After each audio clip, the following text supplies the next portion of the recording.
المرسلين وعلى آله وأصحابه أجمعين أما بعد. أعوذ بالله من الشيطان الرجيم. بسم الله الرحمن الرحيم. ولا تطرد الذين يدعون ربهم بالغداة والعشي يريدون وجهه. قال النبي صلى الله عليه وسلم: من تعلم علما لغير الله فليتبوأ مقعده من النار، أو كما قال عليه الصلاة والتسليم.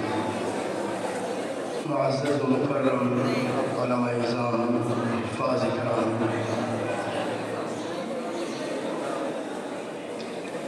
اور گلشن نبوت کے پروانوں، آپ کو دیکھ کر بڑی مسرت ہو رہی ہے، بڑی خوشی ہو رہی ہے. اہلا و سہلا مرحبا بکم. اللہ ہماری خوشیوں کو ہمیشہ باقی رکھے. جس طرح آج یہاں پر ہم مل رہے ہیں، ایسے ہی قیامت کے دن آخرت کے میدان میں بھی ہماری ملاقات ہوگی.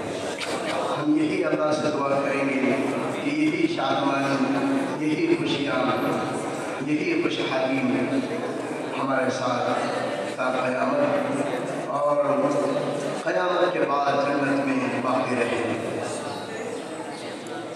معزز طلبہ اعزام، وقت بہت کم ہے.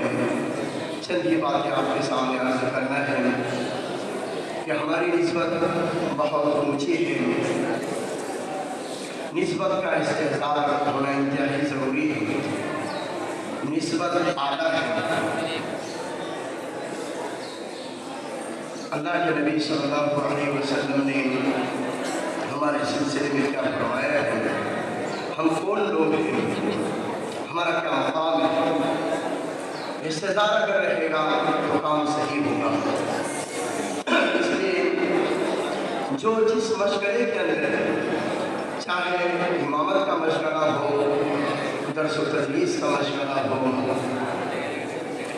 مکاتب کا مشغلہ ہو، تجارت کا مشغلہ ہو، ہر مشغلے کے اندر ہم جو کام کر رہے ہیں، یہ کام محض صرف اور صرف اللہ کی رضا کے لیے ہونا چاہیے.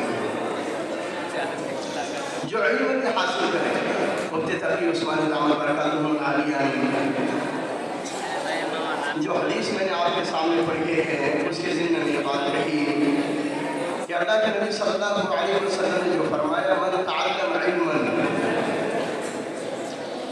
علما یہاں مطلق کہا ہے، جس طرح کا بھی علم ہو، چاہے عصری علم ہو، چاہے دینی علم ہو، ہر طرح کا علم بغیر اللہ کے علاوہ کے لیے طلب کیا جاتا ہے. نام نمود مقصود ہے، شہرت مقصود ہے، دولت مقصود ہے، پیسہ کمانا مقصود ہے. ڈاکٹر بن کر کیا کریں گے؟ پیسہ کمائیں گے. انجینئر بن کر کیا کریں گے؟ پیسہ کمائیں گے. عالم دین بن کر کیا کریں گے؟ دولت کمائیں گے. یہ اگر نیت ہے تو ہمیں ڈرنا چاہیے. جناب پاک محمد رسول اللہ صلی اللہ علیہ وسلم نے فرمایا: فَلْيَتَبَوَّأْ مَقْعَدَهُ مِنَ النَّارِ. اس کو چاہیے کہ اپنا ٹھکانہ جہنم میں بنا لے. تو جو صحابہ کی صفت تھی، جن کی صفات کو اللہ رب العزت نے بیان کیا ہے قرآن کریم کے اندر کہ وَلَا تَطْرُدِ الَّذِينَ يَدْعُونَ رَبَّهُمْ بِالْغَدَاةِ وَالْعَشِيِّ يُرِيدُونَ وَجْهَهُ. جناب پاک محمد رسول اللہ صلی اللہ علیہ وسلم سے خطاب ہے کہ آپ ان لوگوں کو اپنے سے دور نہ کیجیے جو رات دن اللہ کو یاد کرتے ہیں، اور یاد کرنے میں ان کا کوئی ذاتی مفاد نہیں ہے، کوئی مال و دولت نہیں ہے، بلکہ محض اللہ کی رضا لیے ہیں. اس لیے اللہ کی رضا، اخلاص، خلوص، للہیت یہ ضروری ہے.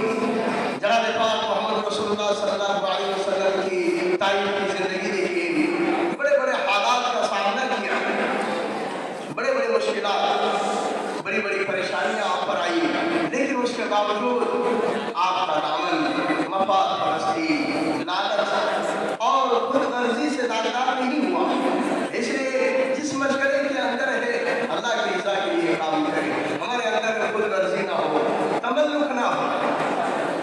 امامت پر ہے، کوئی